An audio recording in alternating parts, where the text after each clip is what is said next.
Day sleeper train here in India. Top right. Yeah, we're still in Maharastra, aren't we? Yeah. 3.5 hours. A lot more confusion here. This is a random stop. We've had loads of these stops today. Sun's beating down outside, and here we are on train.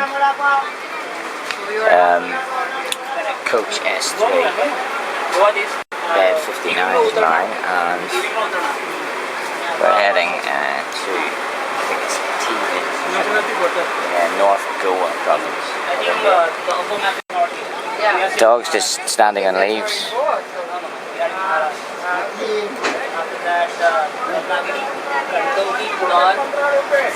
Just trying to work out exactly where we are so we can make an idea how far we have to go. Yeah, so about 5 take 3.5 hours.